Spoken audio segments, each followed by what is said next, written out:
Muy buenas tardes, estimados participantes, amigos y colegas, a este nuevo espacio académico organizado por la Sociedad de Formación, Investigación y Digitalización.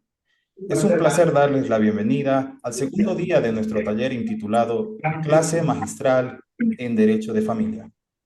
Esperamos que hayan tenido una experiencia provechosa hasta ahora y que estén listos para sumergirse aún más en los temas fascinantes que abordaremos hoy. Después del éxito del día de ayer, hoy contaremos con ponentes de amplia trayectoria.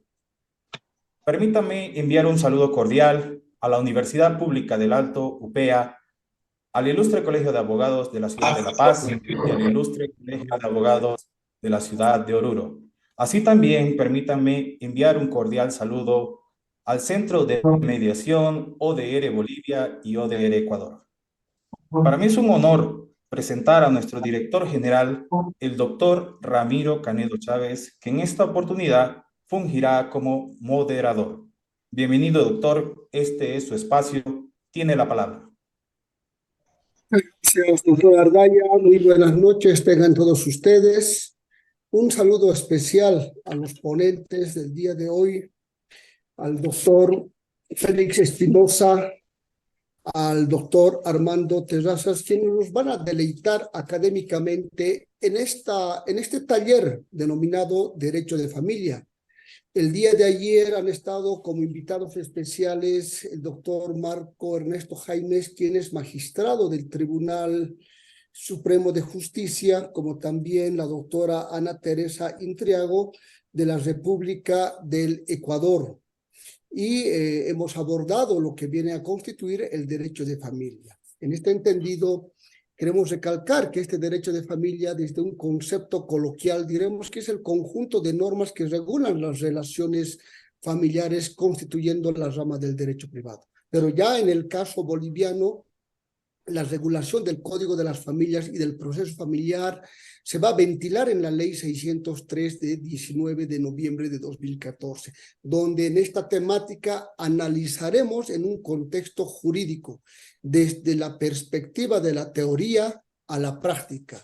Bajo ese entendimiento, quiero indicar muy respetuosamente a los ponentes que la duración de su exposición será de 30 minutos y culminada la misma, un sondeo, de preguntas que será por las personas que están participando de manera virtual, y concluida la misma, veremos la situación de una conclusión y la despedida del ponente del día de hoy. Con esta exposición y la modalidad del evento, vamos adelante y muchas gracias por la cobertura.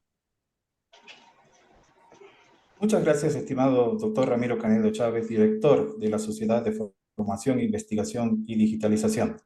Con su venia, damos inicio a esta segunda jornada del taller intitulado Clase Magistral en Derecho de Familia. Mi nombre es Miguel Ángel Ardaya Vargas, soy coordinador de seminarios y talleres de la Sociedad de Formación, Investigación y Digitalización. Comenzamos. Permítame hacer la presentación de nuestro primer ponente, el doctor Félix Paz Espinosa, docente de pre y posgrado. El doctor Félix Paz cuenta con la licenciatura en Derecho, Ciencias Políticas y Sociales, otorgado por la Universidad Mayor de San Simón de La Paz. Así también ostenta el título de Diplomado en Educación Superior, posgrado en Derecho Procesal, especialidad emitido por la Universidad de Salamanca, España. Así también cuenta con el diplomado de curso de posgrado de Teoría y Práctica de Derecho de Familia. Así también cuenta con el diplomado en Derecho Procesal, Civil y Derecho de las Familias en Derecho Procesal.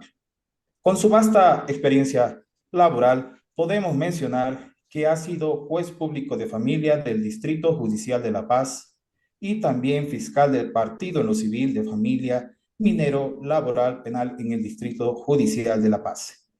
Como producción intelectual de los muchos libros que el doctor Félix Paz ha elaborado, podemos mencionar el título de Derecho de Sucesiones Mortis Causa, así también derecho de familia y sus instituciones. Estimado doctor Félix Paz, sea usted bienvenido a este espacio académico que nos deleitará con la exposición del tema Principios y legalidades de los bienes gananciales en derecho familiar. Estimado doctor, sea bienvenido, este es su espacio, tiene la palabra. Muchas gracias. Buenas noches, mi distinguido doctor. Saludar expresamente al doctor Canedo, es un amigo, una persona, una personalidad muy conocida en el ambiente jurídico. Quiero ratificar simplemente si se me está escuchando, sí, por favor. Sí, doctor, podemos escucharlo atentamente. Gracias, muy gentil. Me siento complacido de participar en este evento, ya que, como bien lo dijo el doctor Canedo, tiene la particularidad de poder transmitir experiencias tanto en el ámbito teórico como práctico. Y tal vez esta segunda parte es la que mejor me viene a la memoria. En principio, es importante, creo, a manera de introducción muy breve, hablar de nuestra legislación familiar.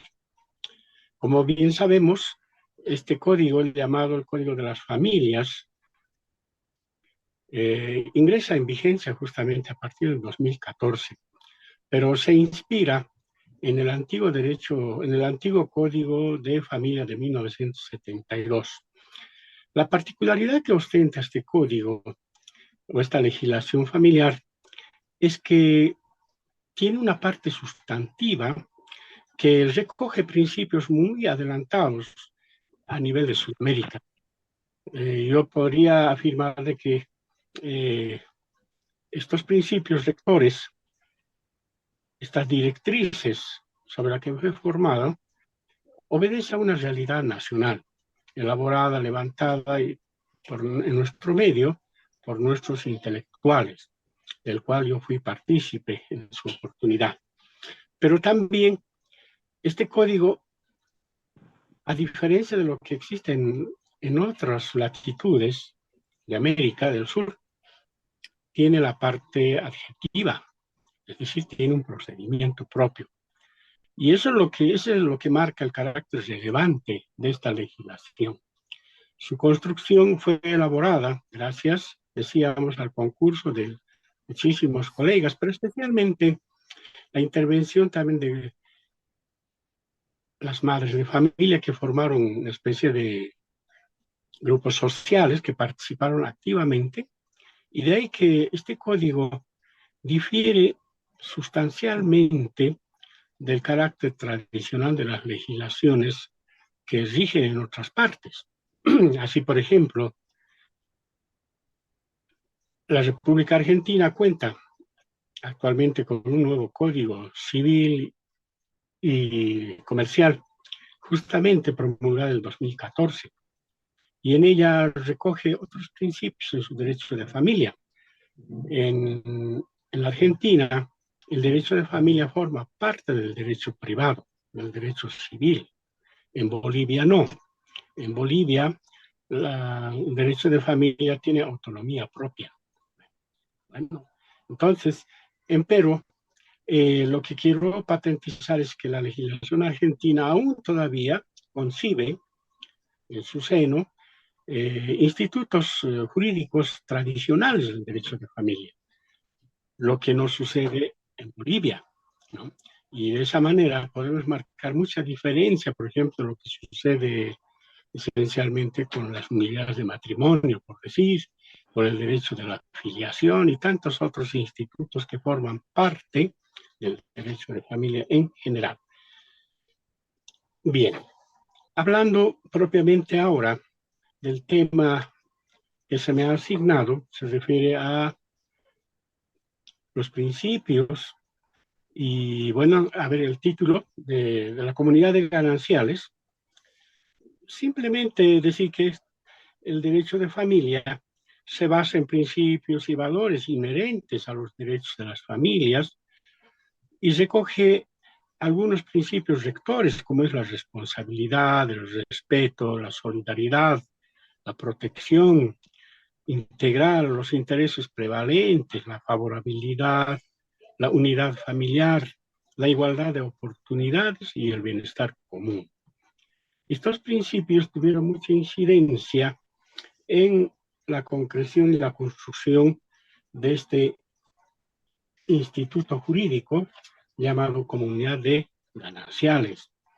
Como simple referencia, en vista de que yo participé en la construcción de este código, con la pretensión de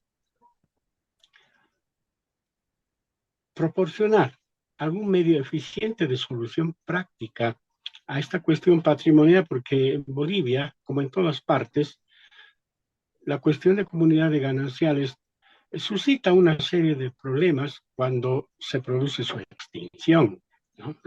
Y yo, con la experiencia que tengo de más de 34 años en materia familiar, bueno, tengo suficiente experiencia como para afirmar que tal vez en Bolivia era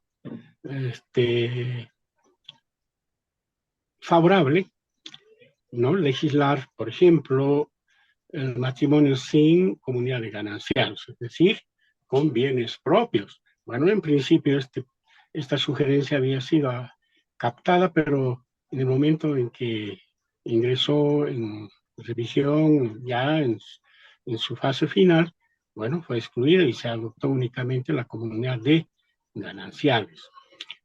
Sobre esto comentaremos seguramente cuando lleguemos a la instancia correspondiente. La comunidad de gananciales, como institución jurídica, tiene su emergencia, o tiene su origen en otro instituto jurídico muy importante, que es el matrimonio. En Bolivia rige únicamente el matrimonio civil.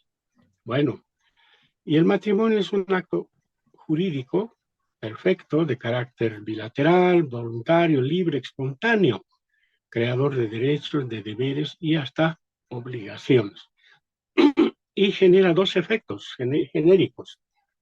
Uno son los efectos personales y otros son los efectos patrimoniales.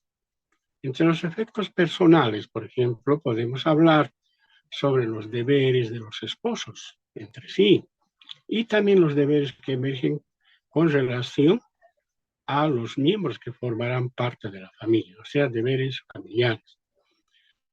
Con relación a los efectos patrimoniales,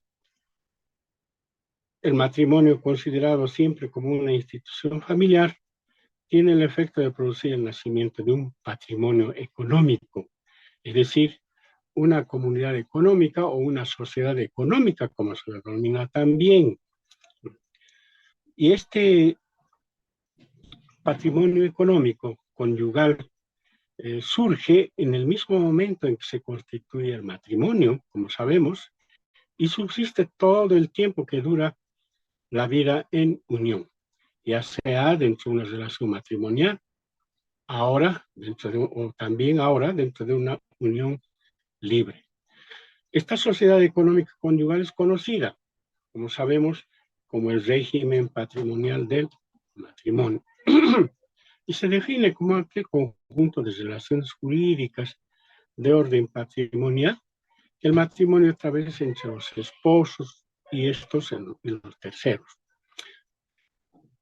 Naturalmente se halla regulada por la ley, su beneficio, adquisición y demás corresponde a los esposos en partes iguales, tanto sobre los activos como los pasivos. Todo ello se denomina de manera global como bienes gananciales.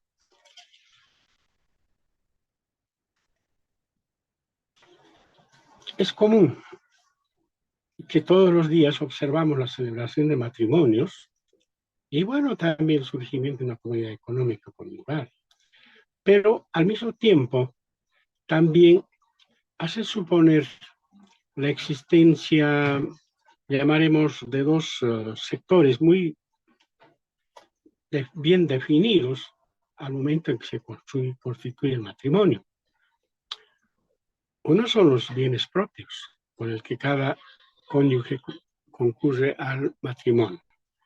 Y otros son los bienes que se crean desde el momento en que se constituye el matrimonio. En Bolivia no existe la posibilidad de poder mantener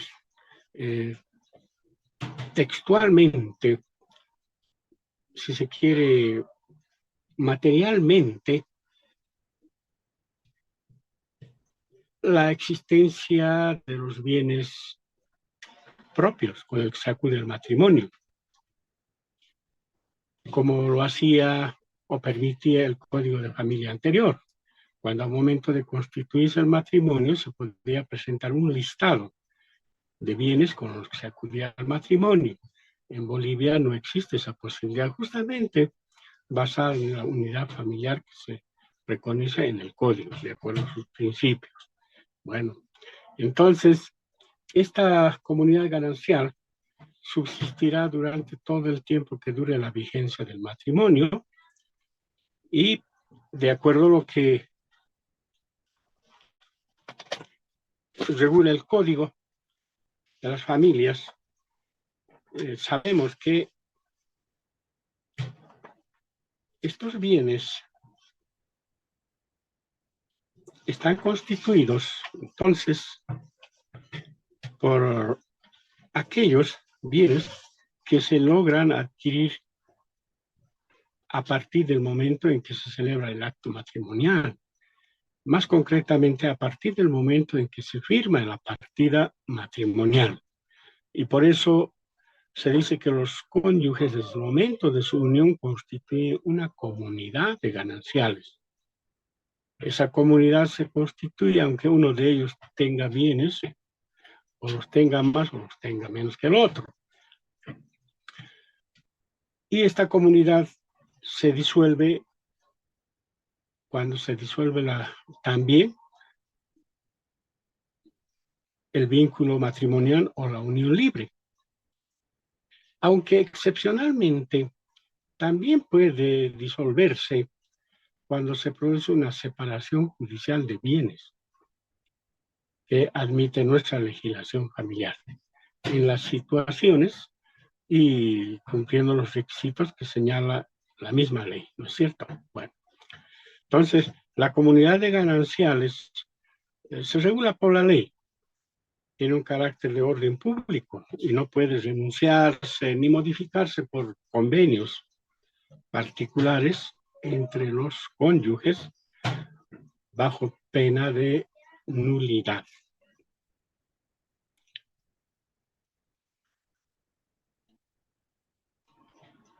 Cuando en la comunidad de gananciales paralelamente existen los bienes propios, bueno, se supone que cada cónyuge es titular de los mismos.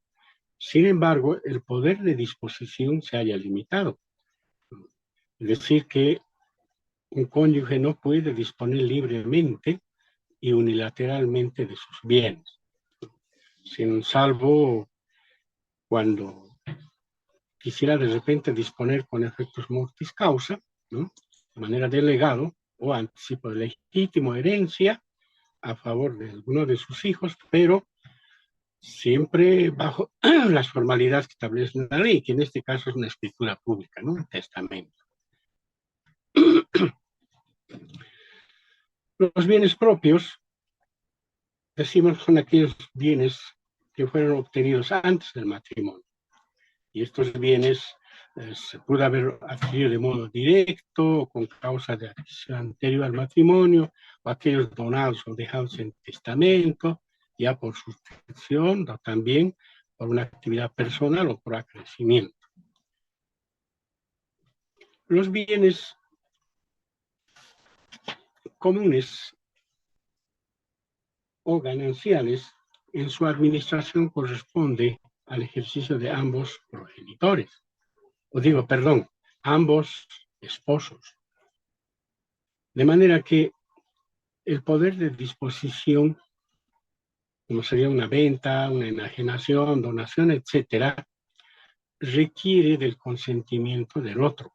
Es decir, que hay una prohibición bajo sanción de nulidad de disposición de carácter unilateral. En la práctica se observa bastante estos hechos cuando alguno de los esposos ha dispuesto, ha enajenado bienes que pertenecían a la comunidad de gananciales en perjuicio del otro. Seguramente muchos colegas que están escuchando esta exposición conocen de algunas cuestiones particulares que bien podemos absorberlos en la etapa de las preguntas.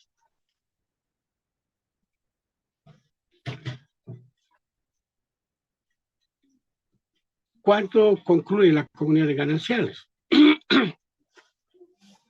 El tiempo es breve y un poco difícil de a veces desarrollar todo cuanto quisiéramos hacerlo, pero sabemos que los bienes gananciales se extinguen primero por la muerte. La comunidad concluye con la muerte de cualquiera de los esposos, puesto que se abre la sucesión hereditaria. Segundo, también concluye por la acción del divorcio, aunque otros afirman que también puede ser por la nulidad del matrimonio, aunque yo no lo considero de esa manera, ¿no? Y también puede concluir por la separación judicial de la comunidad, o sea, de los bienes gananciales.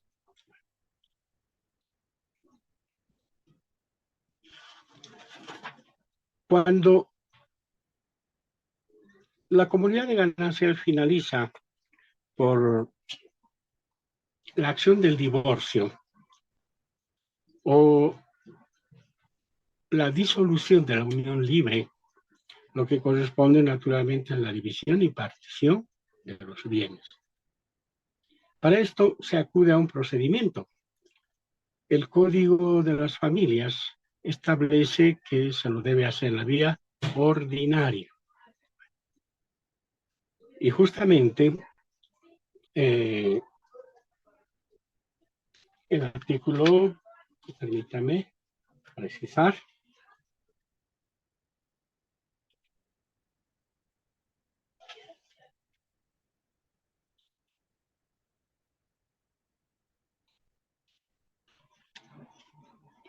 y esto quiero recalcar porque justamente hay un pequeño percance en esta parte. El artículo 421, en el inciso C, establece que la división y partición de los bienes gananciales, cuando no se lo tramita en ejecución de sentencia de procesos de divorcio, es decir, que se tramitan la división y partición en un proceso ordinario, cuando no se lo tramita en ejecución de proceso de divorcio. Esto llamó a una gran confusión en la práctica, ¿no? Aquí en el Distrito de La Paz. Y bueno, hasta ahora no sé si propiamente se llegó a resolver de manera nacional, pero sin embargo en este Distrito de La Paz, se optó por dos vías. Una vía que es la vía ordinaria y excepcionalmente una vía que es la incidental. No conozco cómo se practica en el interior de la República.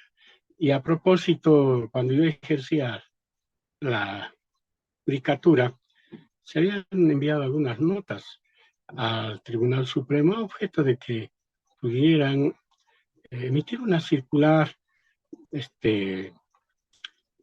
emitiendo pues un instructivo de cómo se resuelve dada esa confusión de ese artículo. Bueno, pero en el Distrito de La Paz, en la parte práctica, entonces ya se había establecido la vía ordinaria en aquellos procesos donde los esposos o los exesposos, mejor dicho, podían elegir para dividir sus bienes. O también dentro del mismo proceso de divorcio, pero en la vía incidental. Los efectos que generan estos procedimientos son diversos, que no son los mismos. En el proceso ordinario, se emite una sentencia, la que puede ser impugnada a través de la vía de la apelación, y naturalmente el tribunal departamental emite el auto de vista, y este auto de vista, esta resolución puede ser objeto de casación ante el Tribunal Supremo. En cambio, cuando los ex esposos hubieran optado por la vía incidental, la autoridad judicial que conoce el trámite emite una resolución, un auto interlocutorio de carácter definitivo, no una sentencia. Bueno, entonces ese auto interlocutorio de carácter definitivo puede ser objeto de impugnación ante el Tribunal Departamental de Justicia. Este tribunal emite el auto de vista correspondiente y ahí concluye el procedimiento. Es decir, que no se reconoce el recurso de casación. Bueno, entonces, estas dos vías se ha estado aplicando como una salida, digamos, como una solución salomónica a esto. No tengo mucha referencia de lo que sucede en el interior del país, ya que cuando hablamos de procedimientos, hay una gran diferenciación, ¿no? En cada distrito a veces tienen cierta costumbre jurídica que adquieren y, bueno, que hace variar un poco, no hay una uniformidad, nunca hubo. Yo tengo muchísimos casos para relatar sobre esto, pero nunca hubo una uniformidad. Por eso, un poco interrogante en esta parte. La división y partición de bienes se la puede realizar de diversa manera. El artículo 414 de la ley número 603 nos formula un título que no se adecua y dice definición del bien ganancial.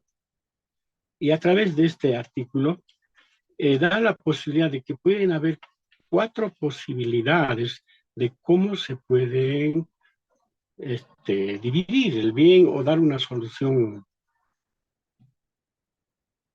equitativa, práctica a la división y partición de bienes. Así, por ejemplo, en primer lugar dice, en ejecución de la división de un bien de propiedad ganancial, en partes iguales, cuando ambos hayan manifestado interés en conservarlo pagando el derecho de ganancialidad al otro. La autoridad judicial homologará el acuerdo disponiendo la inscripción en el registro. Esto quiere decir de que cuando existe un bien ganancial, hagamos de cuenta, un bien inmueble, uno de los esposos puede tener el derecho preferente, si el término cabe, de adquirir la cuota parte que le corresponde al otro cónyuge, compensando el valor. Esta es una solución muy práctica. Una segunda posibilidad dice, también las partes podrán acordar que el bien ganancial pase en propiedad a las y los hijos. Bueno, esto también es otra solución. Especialmente en el Distrito de La Paz, cuando se produce una separación, un divorcio, alguno de los esposos manifiesta una predisposición de destinar los bienes a los hijos y que ninguno de los esposos adquiera materialmente el derecho propietario, sino más bien se destine a favor de los hijos. Y de esa manera, alguna vez los esposos y los exesposos lograron, por ejemplo, hacer entrega. Esto se refiere a una especie de en el fondo, una especie de un anticipo de herencia, una legítima a los hijos, pero es una solución práctica, ¿no? En Bolivia, los hijos, según un criterio de ciertos grupos de personas, quedan en desprotección cuando se produce el divorcio. Y ocurre que a veces muchos progenitores ni siquiera cumplen con la asistencia familiar y los hijos no tienen dónde pernoctar, dónde subsistir, no tienen una vivienda, etc. Y si tienen, bueno, como consecuencia de la división y partición, igualmente quedan desprotegidos. Entonces, la tendencia, de acuerdo de esta particularidad, es que los progenitores, aún encontrándose en divorcio, puedan brindarles un lugar donde los hijos puedan asegurar su vivienda. Una tercera posibilidad es que los esposos pudieran enajenar, pudieran vender a una tercera persona. Esto me parece también una solución práctica, por cuanto a veces es difícil someter, digamos, a una división y partición, porque generalmente los bienes a veces no permiten una cómoda división, entonces es un problema. Entonces, tal vez la solución es enajenar, pero a un precio real que los esposos vieran conveniente. Así que los esposos pueden adjudicar al mejor postor, pueden enajenar y el producto de la venta dividirse al 50%. Bueno, una última y cuarta posibilidad es la subasta judicial. Si acaso no operaron los anteriores, llamaremos remedios jurídicos para la división, entonces será la autoridad judicial quien pueda someter el bien a una subasta judicial o remate. Ya el procedimiento, en este caso, ya conocemos, pero en materia familiar, las normas que sustentan esta posibilidad son muy relativas, ¿no? No dispone mayor normativa que regule. Pero analógicamente, en estos casos se acude al Código Procesal Civil, que es más completo, ¿cierto? Bueno, de esa manera se puede poner fin a la división y partición de los bienes. Ahora, claro, hay varias etapas en este caso. Es muy complicado a veces este procedimiento. De ahí que se había sugerido que tal vez los ex esposos o los esposos antes de iniciar la acción de divorcio, por ejemplo, ya podrían suscribir un acuerdo convencional, transaccional o un acuerdo regulador, como se llama ahora, de manera voluntaria, dividiéndose los bienes gananciales, ¿no? Inclusive someter también un procedimiento de conciliación, que hoy en día ofrece servicios gratuitos, asesoramiento gratuito, etcétera. Y entonces estas son ventajas a las que los esposos pudieran acudir antes de someter una división y partición a la vía judicial, que no siempre se realizan en la forma, en la manera y en los tiempos que las partes requieren. A veces se complica por varios factores, ¿no? Y algunos de ellos es precisamente la intransigencia de los ex esposos. Conozco muchísimos casos y sobre esto podemos hablar toda una tarde, quién sabe, relatando los casos que se han conocido y que llamaron mucho la atención por el tiempo de duración que tuvieron, las consecuencias y naturalmente los efectos a veces un tanto negativos que generan, puesto que ahondan a veces la crisis relacional entre la familia, entre los miembros de la familia y demás. Por ahí que de repente lo más favorable es que las partes pudieran dividirse voluntariamente. Y claro, ese es el procedimiento que hoy día ofrece inclusive la ley del notariado, ¿no? Facilitando esto y poder registrar y, bueno, de esa manera poner fin a esta comunidad ganancial.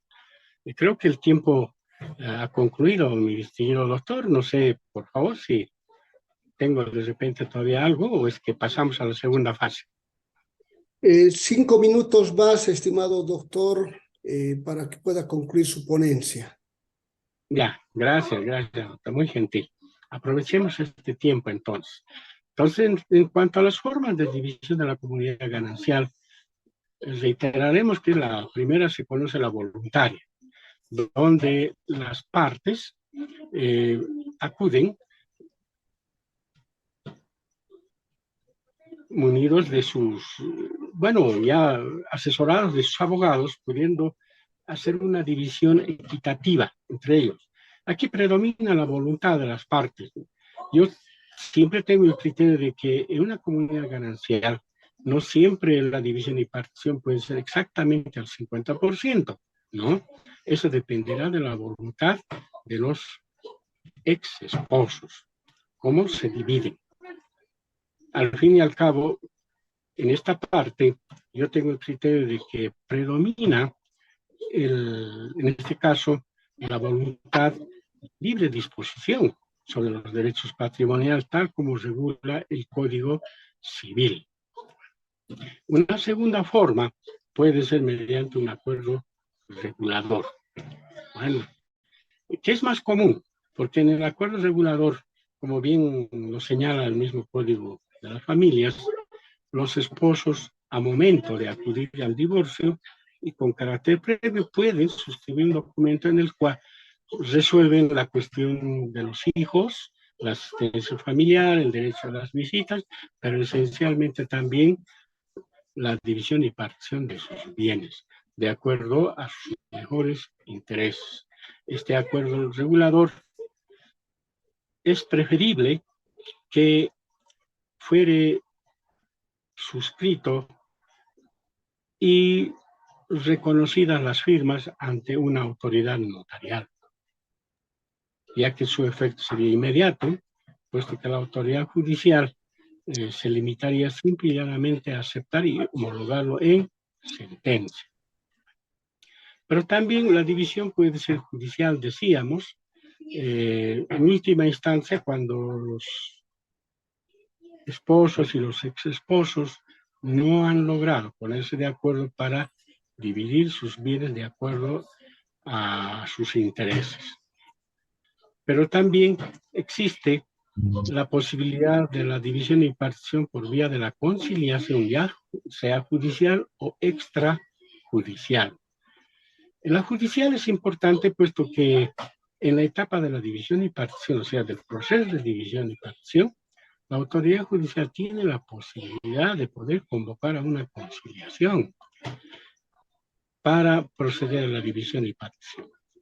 Para esto, considero que la autoridad judicial debe tomarse el tiempo necesario para procurar que las partes arriben a un acuerdo.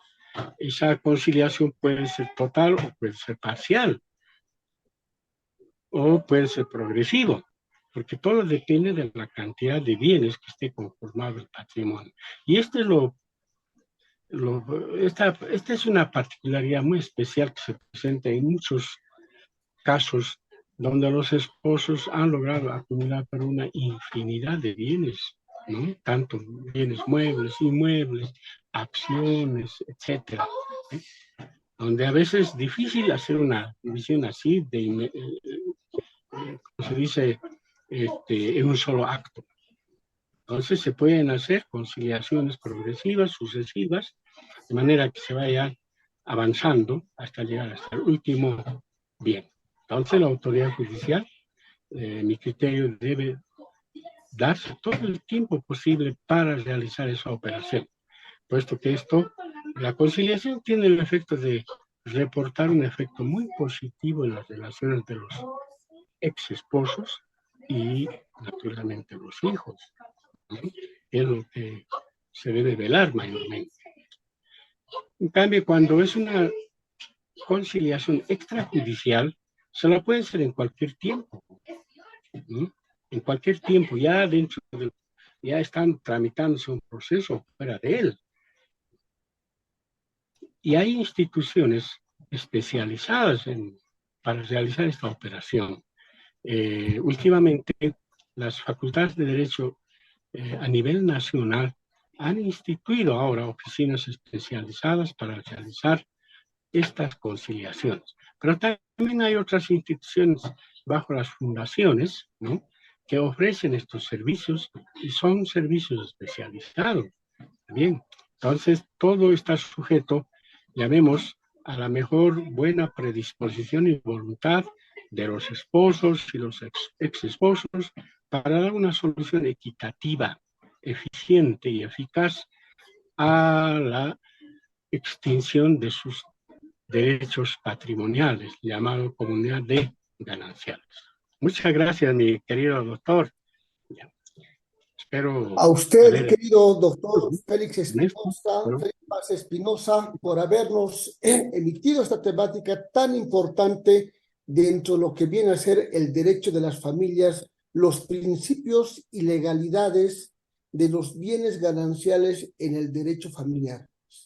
Tu experiencia, doctor, como investigador, y justamente esta tarde me ponía a leer uno de sus libros, uno de sus primeros libros, de los varios que usted ha editado, ha escrito, ha producido, que es El derecho de las familias, doctrina, historia.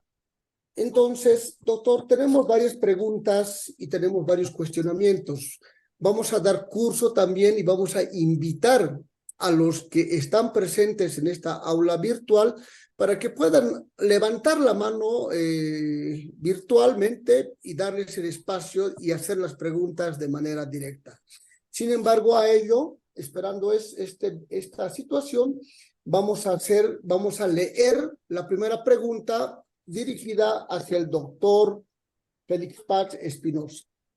Nos dice, ¿qué tipo de procesos se debe interponer ante una doble partida de nacimiento por filiación paternal diferente?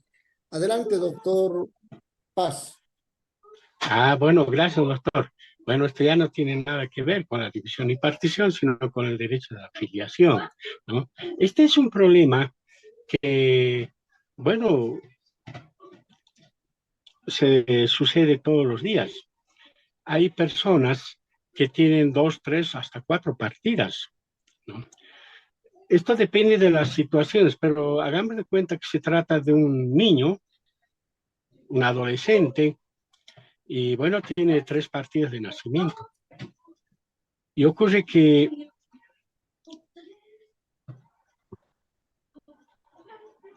este niño prácticamente fue objeto de reconocimiento 3 veces. Y es que la madre,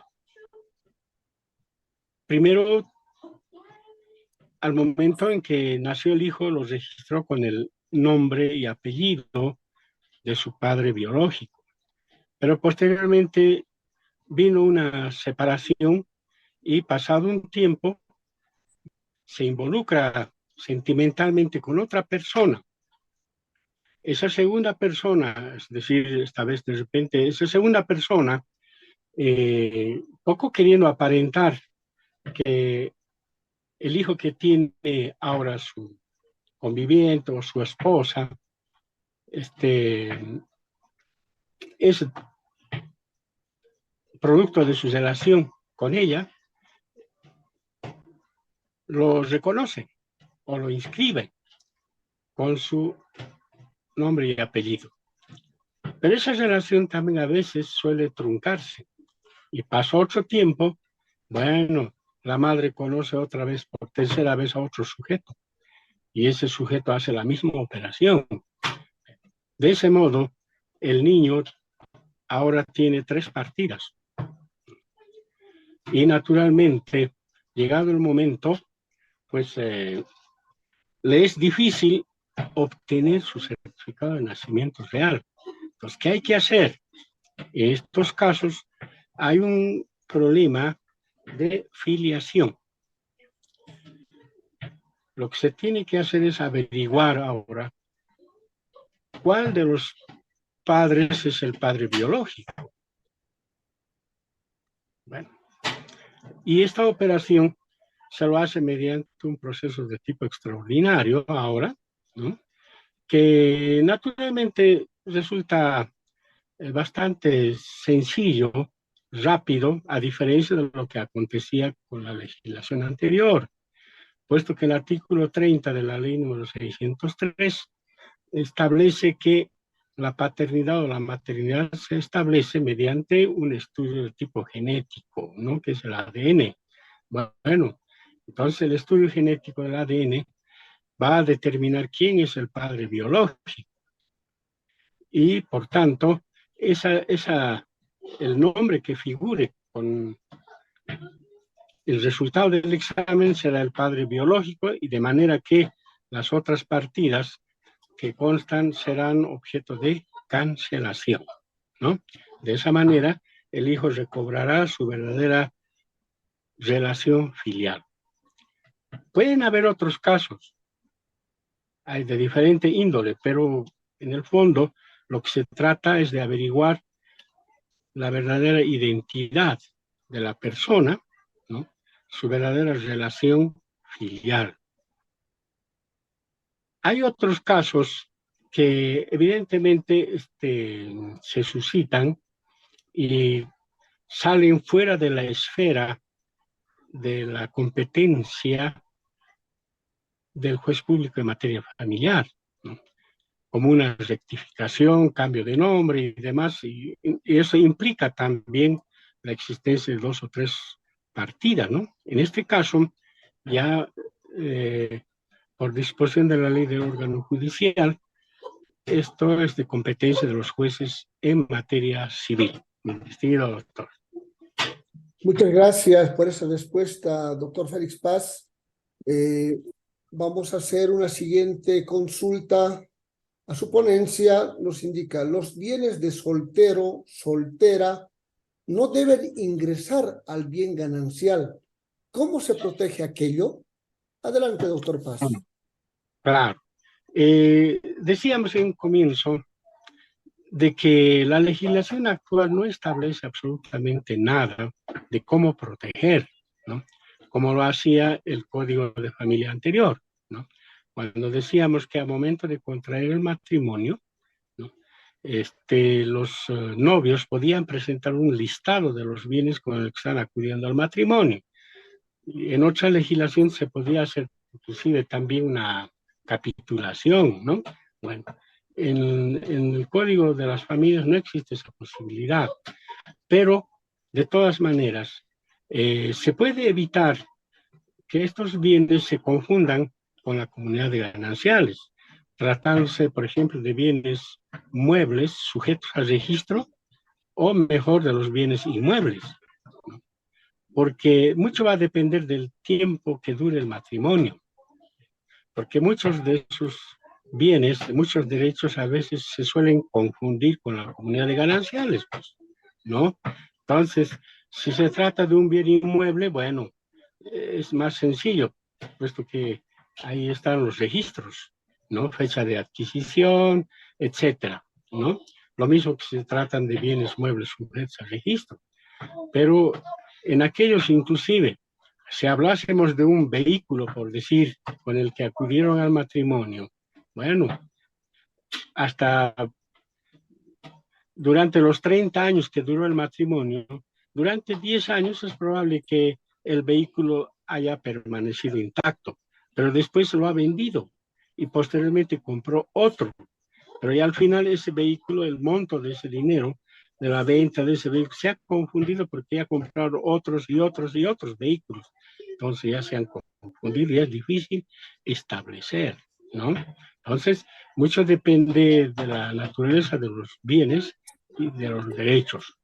Se pueden conservar, mucho depende del tiempo que dure el matrimonio, pero los bienes muebles, o digo, los bienes inmuebles por excelencia, sí, se pueden demostrar su existencia, ¿no? Durante el tiempo que dure el matrimonio. Muchas gracias. Estuvo con nosotros el doctor Félix Paz Espinosa, con la temática Principios y legalidades de los bienes gananciales en el derecho familiar. Doctor Félix Paz, quiero a nombre de la Sociedad de Formación, Investigación y Digitalización, a nombre de la universidad y de los colegiados de la ciudad de La Paz y de la ciudad de Oruro, este colegiado del Ilustre Colegio de Abogados, les agradece mucho esta participación académica que nos ha podido brindar ahora y esperemos que en una próxima oportunidad estemos también ingresando a una dialógica en diferentes temas que nos vamos a abordar de acuerdo a lo que viene a ser esta coyuntura que es tan importante, el derecho civil, el derecho de familia, que usted con su vasta experiencia nos va a poder realizar una ponencia como ahora lo ha hecho magistralmente. Muchas gracias, doctor, su despedida y que sea en una próxima oportunidad podamos encontrarnos de manera presencial para poder brindar académicamente un taller o un seminario. Muchas gracias, doctor Félix Paz Espinosa. Muy gentil por sus palabras, mi distinguido doctor. Un saludo especial para usted, los colegas que nos escuchan y quienes han participado de este evento. Yo con muchísimo gusto estaré las veces que se me convoquen, puesto que un poco me siento imbuido de esta iniciativa en base esencialmente del ejercicio de la docencia universitaria, ¿no? Y también la vocación que fui adquiriendo durante estos años en el ejercicio de la profesión, especialmente en el desarrollo de la vida de la función pública judicial. Muy gentil, doctor, y muchas gracias. Buenas noches. Muy Gracias. buenas noches, estimado doctor Félix Paz Espinosa. Agradecemos por su brillante exposición sobre el tema Principios y legalidades de los bienes gananciales en el derecho familiar. Continuando con nuestro espacio académico, permítanme extenderle la invitación al diplomado en Derecho Penal y Procedimiento Penal con enfoque en criminología, 100% virtual, inicio de clases 6 de enero, avalado por la CV, titulado por la OPEA. Así también me permito extenderles la invitación al diplomado en Derecho Constitucional, Procedimiento Constitucional y Derechos Humanos, también a realizarse 100% virtual, inicio de clases 6 de enero del 2024. Continuando con nuestro programa, me permito presentar a nuestro segundo ponente, el doctor Luis Alberto Terrazas Cárdenas, docente universitario e investigador.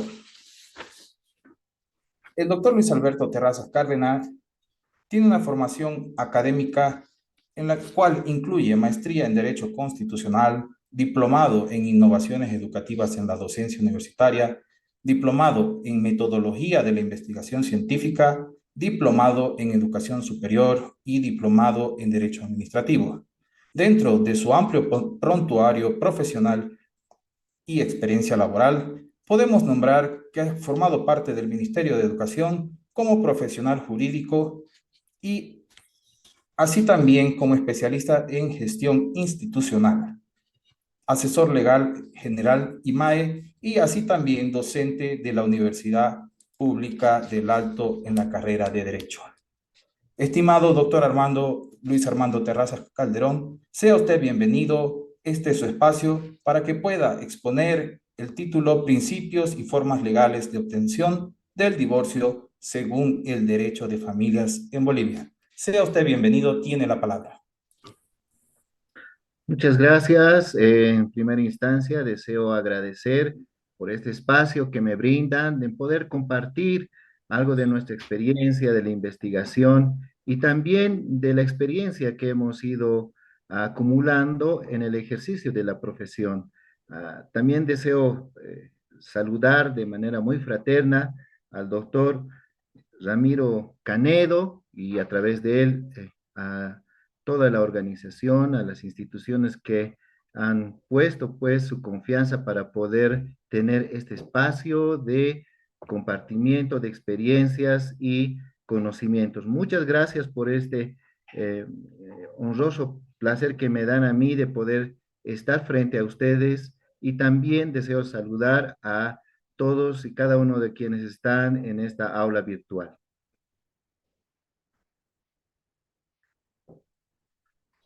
Muy bien, vamos a compartir, entiendo que ya estamos empezando con la presentación. Vamos a compartir con ustedes una presentación, paralelamente nos va a ayudar en la exposición. Por favor, voy a solicitar si se puede apreciar en pantallas. Estamos compartiendo una diapositiva. Si me ayuda. Adelante, doctor. Están las diapositivas visualizadas. Muchas gracias, muchas gracias. Ahora sí vamos a empezar. En realidad la temática tiene que ver con uno de los aspectos que conforman una institución que conforma el derecho de las familias. Es sin duda el divorcio, ¿no? Bueno, este es un pequeño esquema de lo que vamos a pasar, ¿no? A modo de introducción, querido doctor, y a quienes nos están acompañando ahí detrás de pantallas, vamos a recordar lo que nosotros entendemos por lo que es el matrimonio, ¿no? Si vamos a hablar del divorcio, tenemos que hablar previamente de lo que es el matrimonio. Mi antecesor, el profesor Félix Paz Espinosa, un mentor, formador de muchas generaciones de abogados, en su obra Derecho de Familia, él nos señala lo siguiente, ¿no? El matrimonio es la unión legal entre un hombre y una mujer constituida mediante un acto jurídico con la finalidad de formar una familia y una comunidad plena de vida, ¿no? Debemos rescatar aquí algunos aspectos de esta definición que nos brinda el doctor Paz, ¿no? Sin duda que el matrimonio, desde una perspectiva, recogiendo una vertiente considerada a través de la unión legal, es decir, considerar al matrimonio como un vínculo, en realidad es un vínculo jurídico, ¿no? Expresada a través de un acto en el cual dos personas llegan a conformar lo que más adelante vamos a conocer como proyecto de vida en común. Este concepto es innovador, pero no tan lejano de lo que es el estudio de la psicología al momento de hablar de una persona, ¿no? Toda persona tiene un proyecto de vida.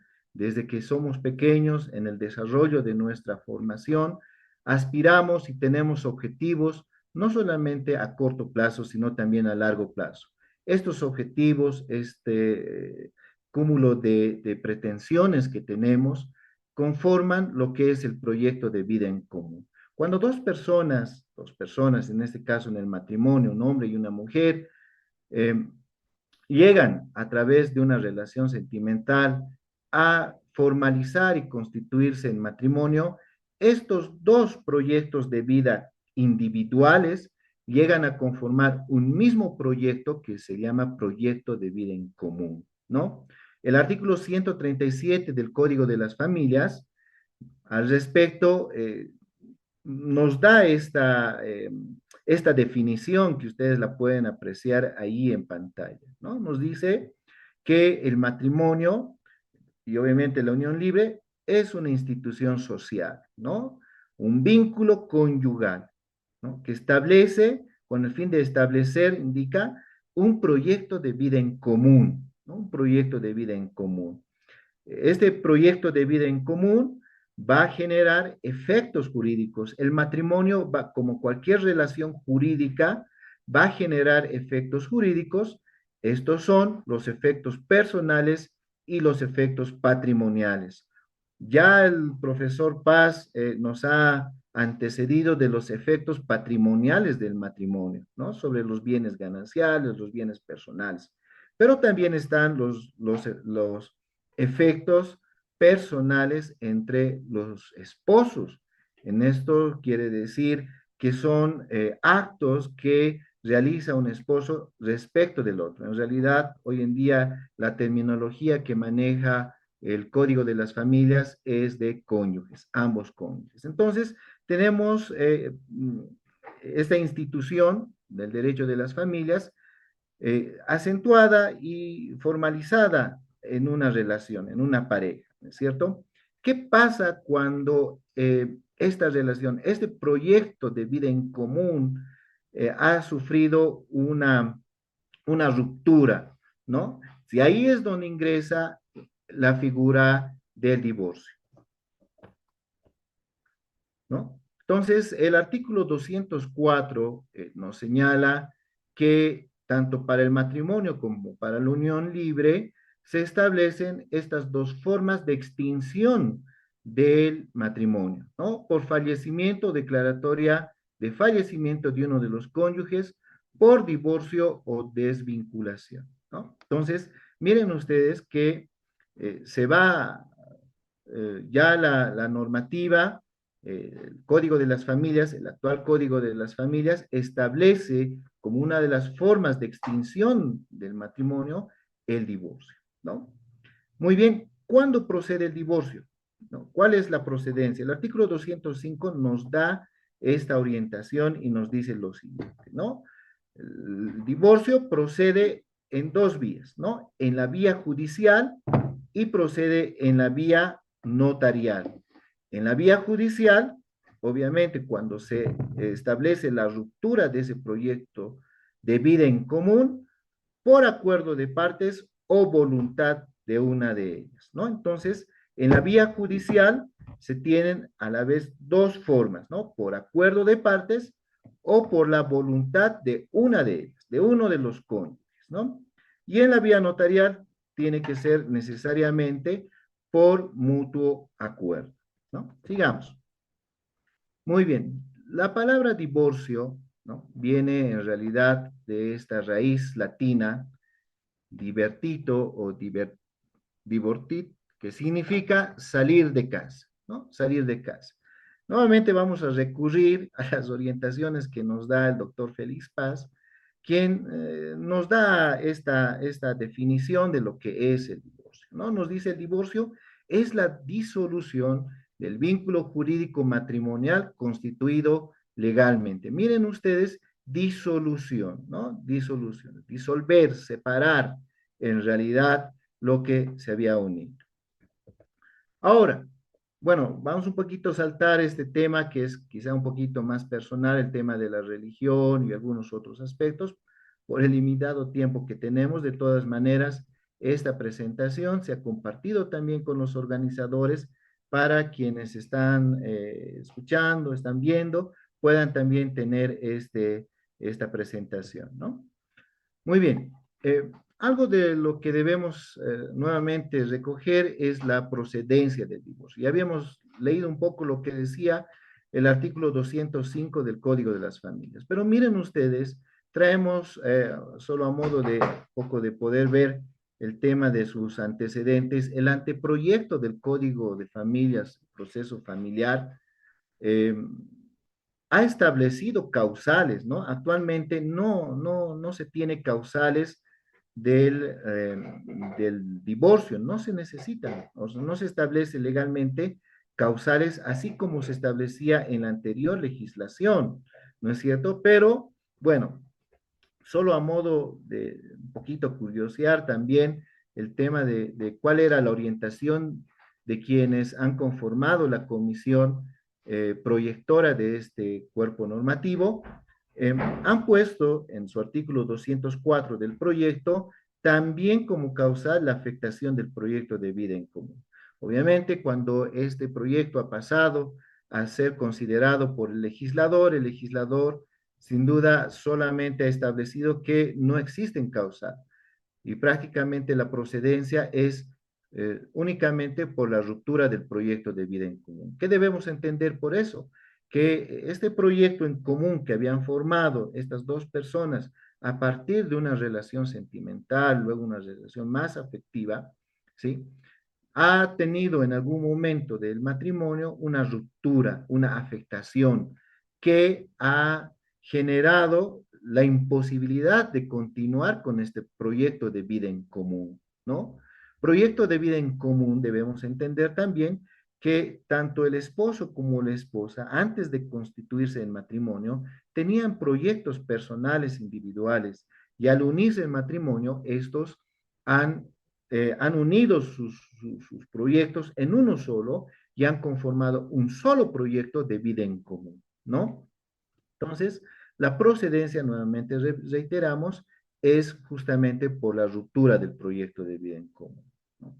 Ya en el proceso será en virtud a través de un acuerdo de partes o a través de la voluntad de una de ellas, ¿no? Lo novedoso que ha traído también la normativa es que se puede, bajo ciertas condiciones que las vamos a ver enseguida, se puede también tramitar el divorcio en la vía notaria.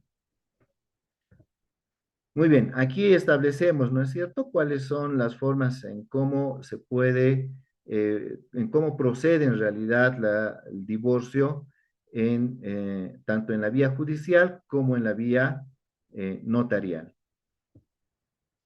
Ahora, muy bien. Vamos a ver. Sigamos. Perdón, un segundito, por favor. Ay, creo que ahí ya.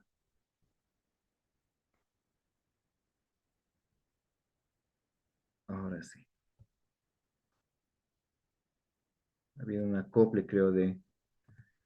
Muy bien. Queremos analizar este aspecto, queridos oyentes que están del otro lado de las pantallas. Miren ustedes, eh, el artículo 206, ¿no? El artículo 206 nos da a conocer justamente los requisitos que se debieran cumplir para iniciar un proceso de divorcio, ¿no? En primera instancia, el párrafo primero establece que eh, el divorcio, ¿no? El divorcio, en realidad, pueda ser, para que pueda ser procedente, debe tener el consentimiento de las partes, ¿no? De los cónyuges, o la aceptación de ellos, ¿no? Estamos viendo actualmente lo que es el divorcio en vía notarial, ¿ya? ¿Qué debe contener según el Código de las Familias? La presentación se debe demostrar estos aspectos, ¿no? El primer aspecto es que tiene que existir un consentimiento de ambos cónyuges. El segundo requisito es que entre ellos no deben existir hijos o hijas. Y si es que existen, estos deberán ser mayores a 25 años de edad, ¿no? Y un otro aspecto que también se debe considerar es que entre ellos no deben existir bienes gananciales sujetos a registro, ¿no? Dentro de los bienes gananciales sujetos a registro, los bienes sujetos a registro, están pues los bienes, el, las casas, las propiedades, ¿no es cierto? También los vehículos, son bienes que están sujetos a un registro. Y también, miren ustedes, debe existir la renuncia expresa a cualquier forma de asistencia familiar por parte de ambos cónyuges. Es decir, entre ambos, para acudir al divorcio en vía notarial, deben renunciar a la asistencia familiar uno del otro, ¿no? Entonces, estos aspectos se van a contemplar en un documento que se va a llamar, o que se llama, se denomina Acuerdo Regulador de Divorcio, ¿no? Entonces, actualmente se tiene esta otra vía, ¿no? Algo que hemos visto en el ejercicio de la profesión es que teniendo esta vía, la vía expedita, digamos, de acudir a un trámite más rápido, un trámite administrativo prácticamente, aún así hay las partes o los abogados, en su gran mayoría, prefieren acudir a la vía judicial, pese a que los esposos cumplen con estos requisitos, ¿no es cierto? Cumplen con estos requisitos, tal vez para descongestionar la carga procesal que tienen los juzgados de familia. El legislador hubiera puesto, no sé, de alguien escuché, hubiera puesto la obligación de que si los cónyuges se encuentran bajo estas características, puedan acudir directamente a la vía notaria, ¿no? Sin embargo, ya en la práctica se ha visto de que a pesar de que existe, de que los cónyuges se encuentran en estas causales, aún así acuden a, a la vía judicial, ¿no? Y no así a la vía notarial. Seguramente también, bueno, este tema es porque el desconocimiento de la sociedad ha hecho posible de que sea todo judicial, judicial, judicial, ¿no? Bueno, pasamos.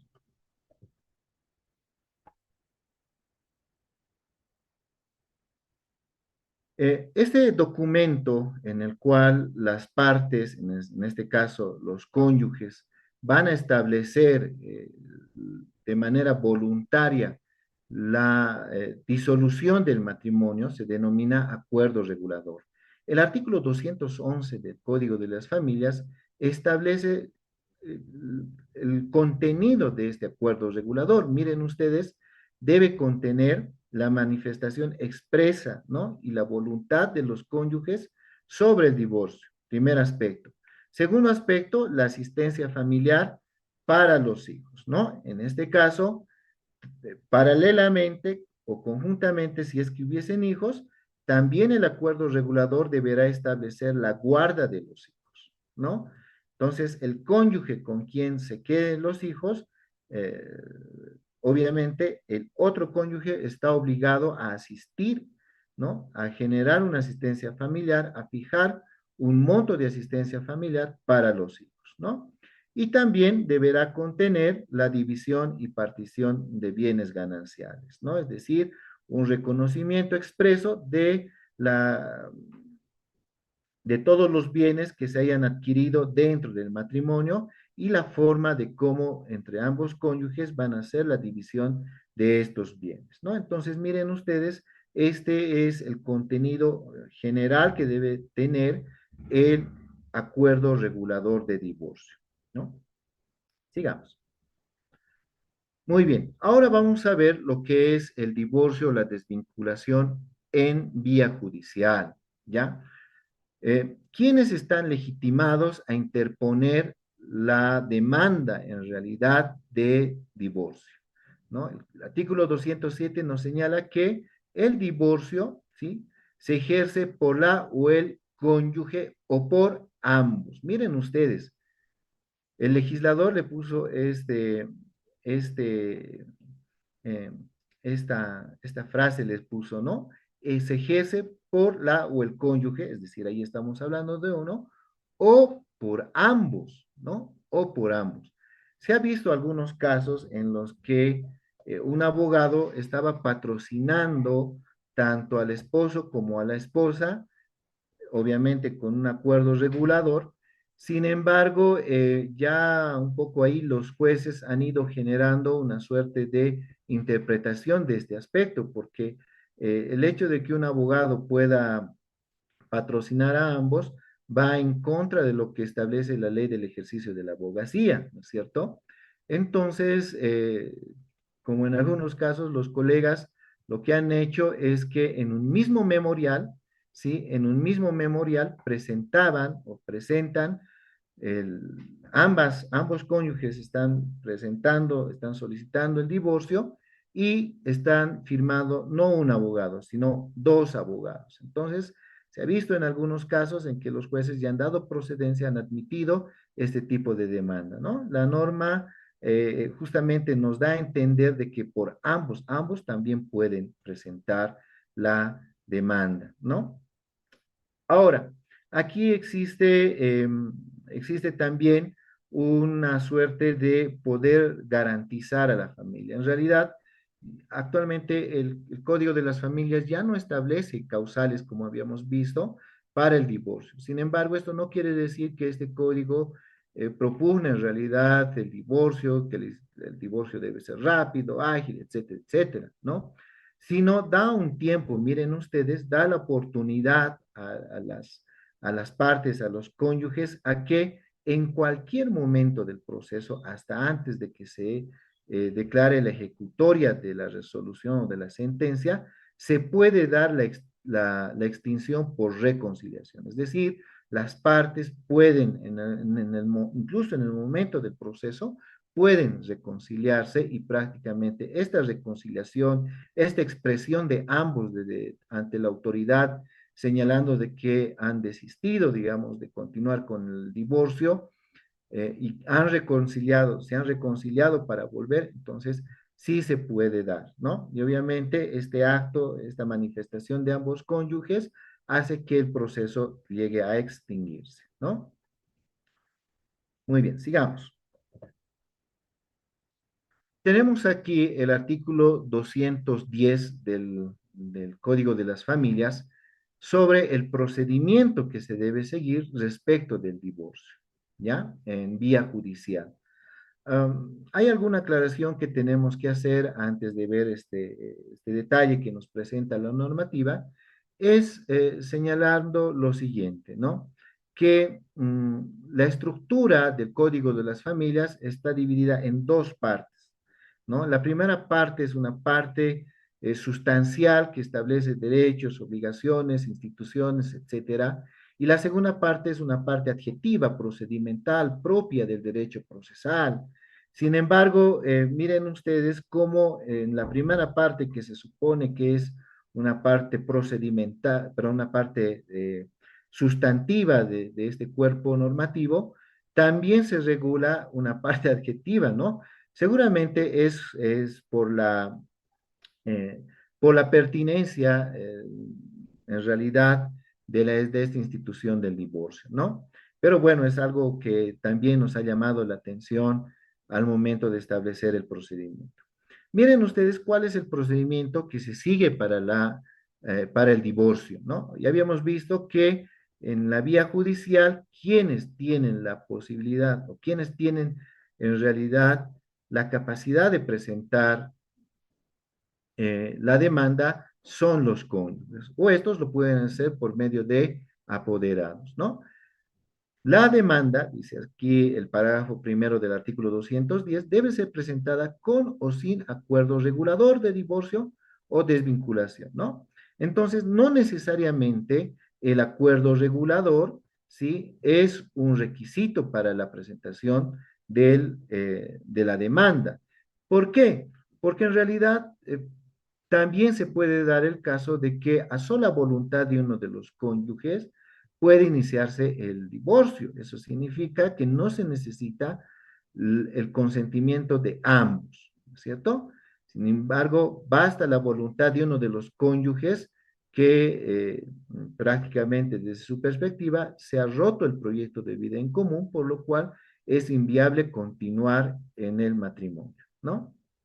Párrafo segundo nos dice que citada la parte demandada con o sin contestación, miren ustedes, con o sin contestación, la autoridad judicial los emplazará a comparecer en un término de 3 meses, a objeto de que se ratifique o desista de su demanda, fijando día y hora de audiencia para la atención del trámite de divorcio o desvinculación, ¿no? Es lo que hace instantes atrás habíamos señalado también, que en realidad este código establece este plazo, este término, perdón, de 3 meses a, al siguiente acto de la contestación o no a la demanda, ¿sí? ¿Para qué? Para que en este tiempo las partes puedan reconciliarse, puedan en realidad desistir de continuar con el divorcio. Y obviamente esto establece el código resguardando la institución de la familia, resguardando la institución del matrimonio, ¿no?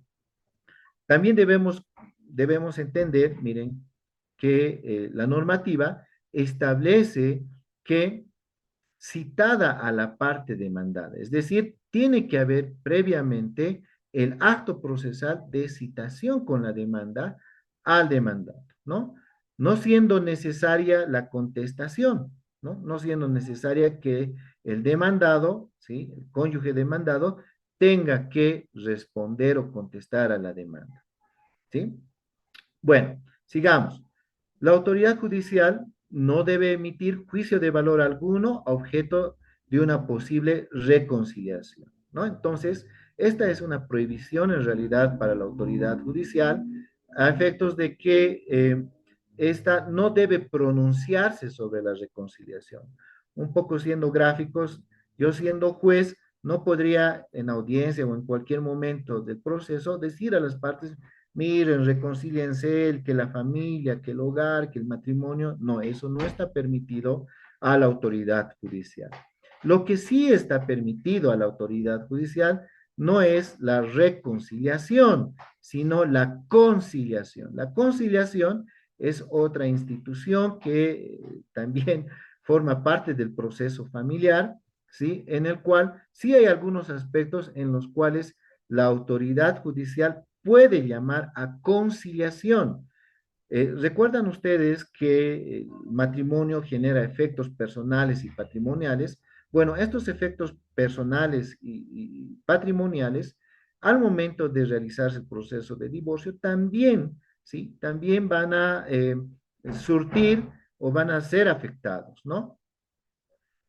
Uno de los efectos personales del matrimonio es la asistencia al cónyuge, la asistencia personal, la asistencia en su salud, etcétera, etcétera. Como también a los hijos, ¿no? Producto de la filiación, también hay una obligación de los padres respecto de los hijos a su formación integral, así señala el Código de las Familias, la formación integral que el padre o la madre debe ejercer sobre los hijos, ¿no? Entonces, entendemos de que en el proceso de divorcio ha habido digamos, ha habido un acuerdo entre ambos cónyuges, ¿sí? Para establecer la guarda de los hijos, ¿no? La guarda de los hijos con uno de los cónyuges. Por lo general son con las madres, ¿no?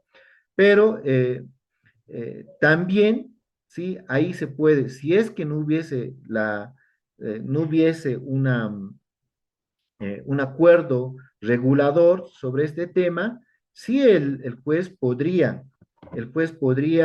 conciliar sobre el monto de la asistencia familiar, ¿no? Obviamente son efectos separados del objeto mismo del proceso de divorcio, que es la desvinculación, ¿no? El parágrafo cuarto dice que en la fecha señalada de persistir la voluntad del demandante, ¿sí?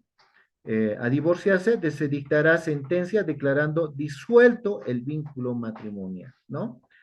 Si corresponde, se homologará el acuerdo regulador del divorcio o desvinculación, siempre que se encuentre conforme a las disposiciones del presente código, ¿no? Entonces, bueno, aquí debemos entender dos aspectos, ¿no? Miren ustedes.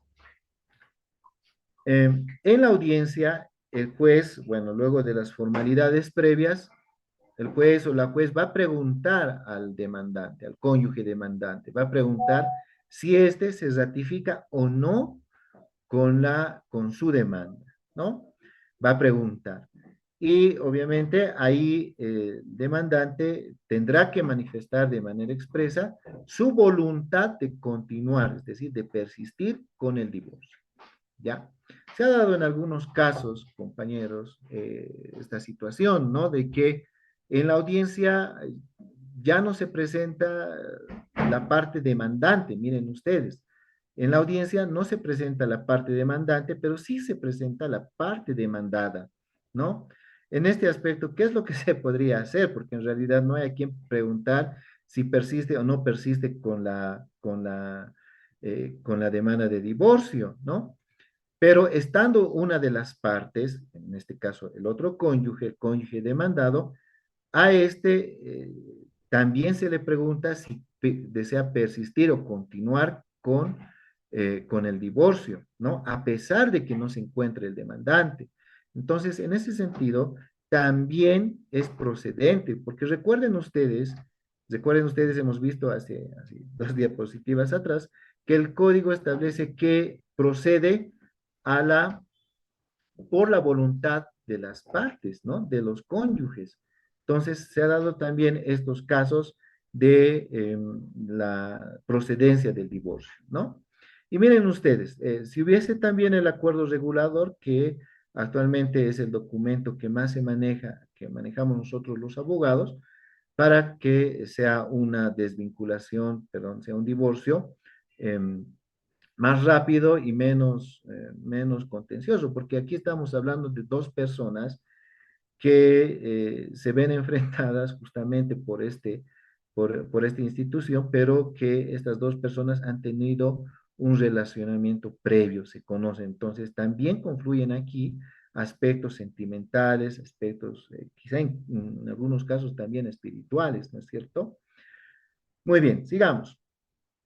Miren ustedes, si no hubiera acuerdo regulador, la autoridad judicial obrará conforme a las previsiones del presente código. Hay un aspecto que también se debe establecer. Miren ustedes, cuando no existe el acuerdo regulador o las partes no han establecido la guarda de los hijos o la asistencia familiar o la división y partición de los bienes, al ser estos aspectos, en realidad son aspectos que no son el fondo del proceso de divorcio. El fondo del proceso del divorcio es sin duda la disolución del matrimonio, ¿no es cierto? Entonces, el juez dicta sentencia, pero para estos otros aspectos va la norma y tal vez también por las circulares del Tribunal Supremo de Justicia, se ha establecido de que el juez debe convocar a una otra audiencia para resolver estos otros aspectos, ¿no? Que son la guarda de los hijos, la asistencia familiar y la división de los bienes. Muy bien. Por último, el párrafo sexto señala las partes de mutuo acuerdo tienen la facultad de renunciar al término de los 3 meses y solicitar día y hora de audiencia para resolver el trámite de divorcio. Estos 3 meses, queridos compañeros, también se pueden renunciar. Por lo general, las partes el cónyuge presenta la demanda y al momento de presentar la demanda en un otro sí, también de manera expresa hace conocer a la autoridad judicial su renuncia, en realidad, su renuncia al término de 3 meses establecidos justamente en el parágrafo segundo del artículo 210. Y también la parte demandada, el cónyuge demandado, también hace conocer en su contestación la renuncia. Entonces, con estos elementos, el juez señala día y hora de audiencia para tratar el tema de la demanda de divorcio, ¿no? Bueno, este es el procedimiento. Vamos a ver algunos aspectos más que hacen al divorcio. Miren ustedes, tenemos aquí los efectos del divorcio, ¿no? Los efectos, ¿cuáles son los efectos del divorcio? Recuerdan ustedes que el matrimonio genera efectos personales y efectos patrimoniales. Entonces, el divorcio tiene que también, esta ruptura que existe entre los cónyuges, va a generar también, de alguna manera, un efecto sobre estos dos componentes, ¿no? Lo personal y lo patrimonial. Pero algo que también debemos rescatar es lo siguiente. Miren ustedes, el artículo 214 del Código de las Familias establece lo siguiente, que el divorcio va a generar sus efectos, ¿sí? Desde su registro en el servicio de registro cívico, ¿no? Entonces, se ha dado el caso, también esto nos pasa, ¿no es cierto? Se ha dado el caso de que ha salido la sentencia en audiencia, las partes han dicho, nos ratificamos con la ruptura, con la desvinculación matrimonial, ¿sí? Pero en realidad ya no hacen el trámite del registro ante el Servicio de Registro Cívico, ante el CERECI, de esa sentencia, ¿no? Y como esta previsión establece de que los efectos del divorcio van a ser a partir del registro en el CERECI, entonces estos se quedan ahí. Y se ha dado el caso de que muchas parejas, muchos matrimonios, pese a tener sentencia, no han hecho el trámite para que esta sentencia pueda ser registrada en el CERECI a efectos de que se proceda a la cancelación de la partida matrimonial, ¿no? Entonces, se ha dado también esos casos, ¿no? Sui generis, en los que hay algunas parejas que ahí lo dejan, se reconcilian y bueno, ¿no? Son cosas que en materia de familia también, seguramente ustedes, colegas, a la población que está unida o a los estudiantes de la carrera de Derecho también, ¿sí? Que se ve también, ¿no? Se ve.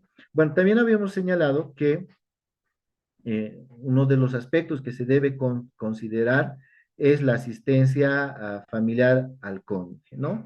Siempre y cuando el cónyuge demuestre su imposibilidad de autosustentarse, ¿no? También puede demandar la asistencia familiar, ¿no es cierto? Del ex cónyuge en este caso, también podría ser, pero este aspecto tiene que ser demostrado ante la autoridad judicial, ¿no? Un otro aspecto que también señala el Código de las Familias es el nuevo matrimonio, ¿no? Luego de establecida la desvinculación, las personas pueden volver a constituir matrimonio sin condicionante alguna, ¿no? Entonces, para el matrimonio, uno de los elementos, en realidad, uno de los requisitos indispensables es la libertad de Estado. Entonces, la libertad de Estado uno la tiene cuando es soltero o cuando estando casado, ¿sí? Procede al divorcio o cuando, producto, digamos, por una fatalidad, ha quedado en estado de viudez. Entonces, estos tres elementos hacen que esta persona tenga libertad de estado. Bueno, muchas gracias. Creo que ha sido, no sé si me he extendido, pero bueno, de manera resumida, quizá un poco viendo los aspectos eh, fundamentales de lo que es el divorcio, hemos querido de alguna manera ilustrar y estamos prestos también para absolver algunas dudas y consultas. Muchas gracias. Las gracias a usted, distinguido doctor Armando Terrazas Calderón, que nos estuvo ilustrando con la temática principios y formas legales de obtención del divorcio según el derecho de familias en Bolivia. Distinguido doctor, estamos siguiendo esta temática dentro de lo que son las redes sociales y vamos a también invitar a las personas que tengan alguna duda, un cuestionamiento sobre la ponencia, puedan levantar la mano de manera virtual y poder hacer extensiva esta consulta. Sin embargo, ello vamos a leer en el Facebook Live, nos indica María Santander desde la ciudad de La Paz. Consulta al doctor Terrazas. ¿Puede modificarse una sentencia de divorcio en nuestra legislación boliviana? Adelante, doctor Terrazas. Bueno, en realidad la sentencia, una vez que adquiere la calidad de cosa juzgada, es decir, por lo general las partes en la misma audiencia renuncian a la impugnación establecida, a su derecho de impugnación, es decir, de apelar, estas ya no podrían modificarse, ¿no? En realidad, el objeto de la sentencia es establecer la desvinculación matrimonial, ¿no es cierto? Entonces, esta ya no podría modificarse de ninguna manera. Lo que sí, en realidad, sí no causa estado, son los otros aspectos relacionados a los afectos personales, como son la asistencia familiar, ¿no? Que puede que las partes hayan acordado en un acuerdo regulador una asistencia familiar, digamos, de 1.000 bolivianos, ¿sí? Para los hijos, y estos pueden sí ser sujetos de modificación más adelante. La sentencia de divorcio, en realidad, lo que hace es homologar, siempre y cuando este acuerdo regulador se encuentre en el marco del Código de las Familias, homologa el acuerdo regulador, pero este acuerdo regulador, perdón, la asistencia que se fija en este acuerdo regulador sí puede ser modificable, mas no así el fondo mismo, el objeto de la sentencia, que es la desvinculación matrimonial. Gracias por esa respuesta muy concreta, distinguido doctor Terrazas. Damos también lectura a lo que es el chat del Zoom, donde Alcides Condori Parra consulta. Para la asistencia familiar para el cónyuge, ¿qué documentos serían los pertinentes? ¿Tendría que presentar para que sea beneficiada con esta asistencia? Adelante, doctor. Muchas gracias por la pregunta, muy acertada, ¿no es cierto? Cuando existe en realidad la demanda y no existe un acuerdo regulador, obviamente es menester presentar también los documentos que respalden la pretensión, ¿no? En este caso, se presenta en realidad, si hubiese hijos, los certificados de nacimiento en original, ¿no? Se presenta el certificado de matrimonio, ¿no? Y si hubiese bienes, también un documento que acredite los bienes. Aunque el tema de los bienes son en realidad resueltos en ejecución de sentencia. Pero la asistencia familiar, respecto de la asistencia familiar, obviamente, si hay hijos, se debe demostrar con la presentación del certificado de nacimiento original de uno o de cada uno de los hijos que hubieran sido concebidos dentro del matrimonio. Muchas gracias. Doctor, desde la ciudad de Cochabamba, Rubén Poma, consulta. En un divorcio, ¿es la regla cuando existe hijos menores de edad? ¿La hija menor se queda con la mamá y el hijo varón se queda con el papá? Bueno, en este aspecto hay un principio que se llama el principio de primacía del interés superior de los niños, niñas y adolescentes, ¿no? Este principio establece que por encima, digamos, de los derechos de otras personas, incluso en la familia, se debe precautelar y privilegiar el derecho de los niños, niñas y adolescentes, ¿no? Entonces, el juez en realidad va a hacer si en este caso, si no hubiese un acuerdo regulador, las partes no hayan presentado un acuerdo regulador, entonces se entiende que este divorcio es contencioso.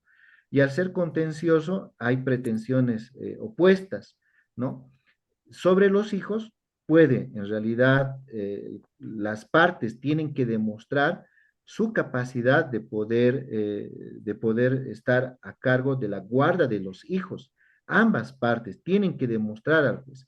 Y el juez va a hacer una valoración en realidad una valoración e incluso en algún caso va a pedir una valoración, un informe psicosocial respecto de lo que en este caso los niños, los hijos menores de edad, eh, con quienes pueden tener mayor posibilidad en su desarrollo integral, ¿no? No es necesariamente una regla de que los hijos se queden o con la madre o se queden con el padre, o que si son dos, se quede la niña con la mamá o el padre o el niño con el padre.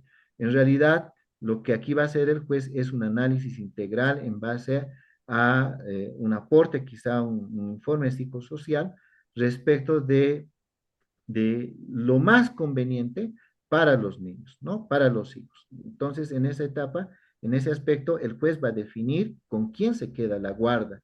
Y al definir con quién se queda la guarda, obviamente el otro cónyuge está en la obligación de prestar la asistencia familiar para con los hijos. Muchas gracias, estimado doctor Armando Terrazas Calderón. Queremos agradecerle a través de la Sociedad de Formación, Investigación y Digitalización esa vasta experiencia como autor de varios libros académicos que usted ha podido publicitar a lo que viene a ser este medio de letrados jurídicos y por qué no decir también para la sociedad en común que siguen capacitándose a través de lo que viene a ser estas obras tan importantes y exquisitas que son la lectura. También esa trayectoria que tiene usted como docente universitario. Queremos agradecerle a través de la Universidad Pública del Alto esta cobertura que nos ha podido brindar y robarle este espacio de tiempo por el cual varias personas, universitarios, profesionales, han estado muy atentos a esta exposición. Doctor Terrazas, su despedida, por favor. Buenas noches. Muchas Antes, gracias. ¿no? Hola. Buenas noches, doctor Adelante, Terrazas. doctor Terrazas, por favor. Una consulta, estaba haciendo la pregunta por el chat. Usted decía que hay parejas con casos sui generis que tienen la sentencia de divorcio, pero que no lo registran en Ceresi. Mi pregunta es, ¿estas parejas pueden continuar con su matrimonio? ¿Dónde quedaría el tema de la sentencia o es inviable ya ese matrimonio? Bueno, ya antes de despedirme, absorber la pregunta de uno de los de quienes están en aula virtual. En realidad se ha dado el caso de que pese a que se tiene la sentencia pasada en la autoridad de cosa juzgada, es decir, ejecutoriada, la misma no va a tener un efecto si no se registra ante el Ceresi. ¿Y por qué no lo registran? Porque justamente las partes, en realidad los cónyuges, se han reconciliado, ¿no? Se han reconciliado y el efecto del divorcio no se va a generar mientras no se registre en el Ceresi, ¿no? Es decir, el registro en el Ceresi significa que en el Ceresi se va a cancelar esa partida matrimonial, ¿no? Esa partida matrimonial. Obviamente, se está generando una inseguridad jurídica que los mismos cónyuges o excónyuges lo están generando, porque en realidad esa sentencia pasada en la autoridad de cosa juzgada ya no es modificable, ya no es reversible en realidad, ¿no? Sí se puede dar la reconciliación hasta antes, inclusive, miren ustedes, hasta antes de que la sentencia adquiera calidad de cosa juzgada, ¿no? Entonces, ya es más un aspecto personal que, bueno, más adelante, si es que hubiese alguna dificultad, en especial con el tema del patrimonial, ellos lo tendrían que resolver de otra forma, ¿no? Bueno, doctor Ramiro Canedo, muchas gracias por la invitación, muchas gracias a las instituciones que han formado parte de este muy interesante y en realidad enriquecedor espacio de compartir la experiencia y también la academia. Estamos siempre prestos a poder participar de otros espacios en los cuales podamos hacer conocer también de alguna manera y formarnos, seguir creciendo en realidad en la vida profesional y que obviamente pueda servir para un mejor servicio a la sociedad. Por mi parte, quedo muy agradecido por la invitación que se nos ha hecho conocer y también nuevamente reitero, prestos a estar en otros espacios de esta naturaleza. Gracias. Muchas gracias, estimado doctor Terraza. Sin lugar a duda, una ponencia magistral la que nos ha brindado el día de hoy.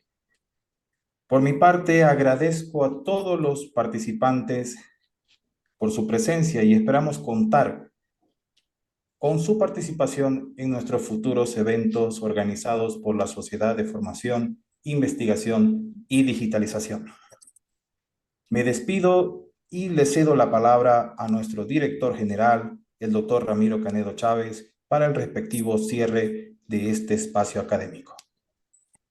Muchas gracias, querido doctor Ardaya. Evidentemente ha sido dos jornadas académicas donde hemos podido sacar provecho referente a lo que viene a constituir el derecho de las familias.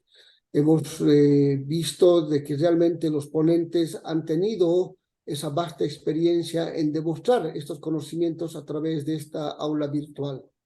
Sin embargo, ello agradeciendo también a todo el personal del SFID que evidentemente ha podido contribuir y que se haga realidad estos eventos.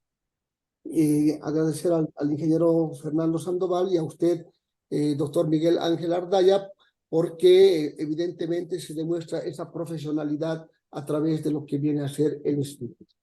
Sin embargo, a ello también quiero invitar cordialmente al diplomado en Derecho Penal y Procedimiento Penal con enfoque de Criminología y el diplomado en Derecho Constitucional y Procedimiento Constitucional y Derechos Humanos, que será 100% virtual y será por la Universidad Pública de El Alto. Estos dos diplomados que empiezan el 6 de enero de 2024, está avalado por el CV. Con estas dos invitaciones será hasta una próxima eventualidad donde podamos difundir mayor academia en otras temáticas muy importantes para ese letrado jurídico y la sociedad y la comunidad universitaria. Muchas gracias y hasta luego.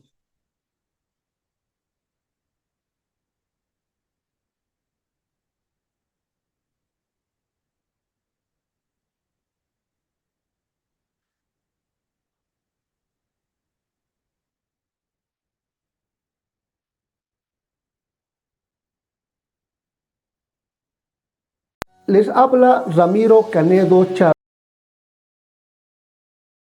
Las autoridades demandadas incurrieron en una errónea valoración de la prueba que presentó a objeto de enervar el riesgo procesal referente al elemento del domicilio. La sentencia constitucional plurinacional 0273 2023-S4 de 8 de mayo establece en su ratio decidendi que conforme a la jurisprudencia constitucional desarrollada en su fundamento jurídico 3.1, la valoración de la prueba es una atribución exclusiva del juzgador, que sustancia el proceso, sea ordinario, administrativo, entre otras, otorgando las siguientes reglas. 1. Cuando la conducta es omisiva de los jueces o tribunales que se conduzcan en dos aspectos concretos. No recepción de los medios probatorios ofrecidos. La falta de compulsa de los medios probatorios ofrecidos. Y el último, el apartamiento flagrante de los principios de razonabilidad y proporcionalidad y objetividad. Estimados amigos y colegas, les habla Ramiro Canedo Chávez. Quiero invitarles a este curso magistral en Derecho de Familia, la misma que se llevará a cabo el día martes 5 y miércoles 6 de diciembre del presente año. De la teoría a la práctica. Los esperamos.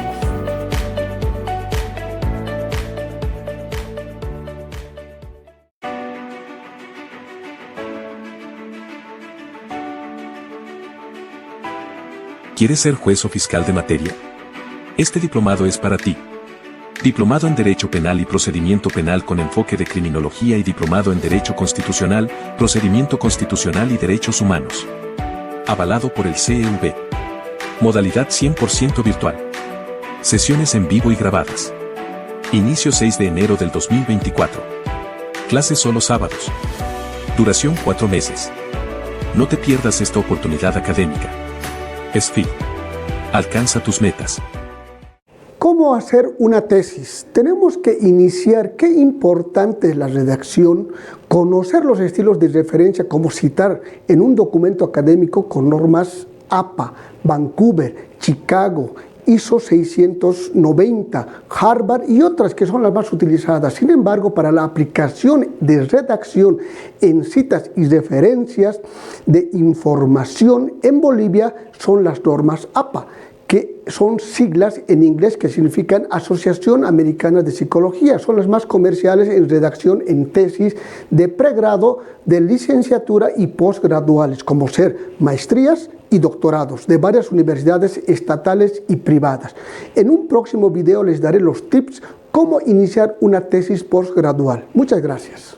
¿Cómo hacer una tesis? Te doy tips para iniciar una tesis, sea de pregrado a licenciatura, posgradual, maestría o doctorado. 1. Empieza tu tesis con el dominio del tema. Conocer la temática a desarrollar es muy importante.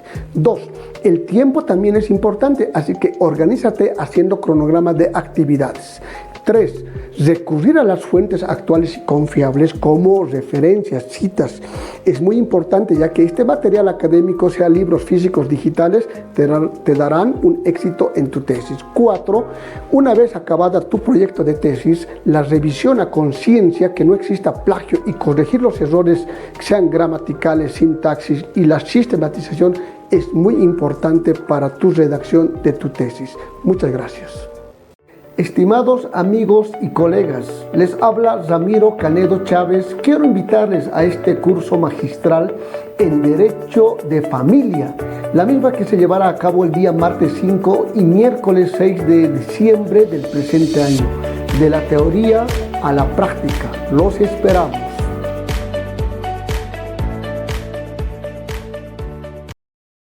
Les habla Ramiro Canedo Chávez.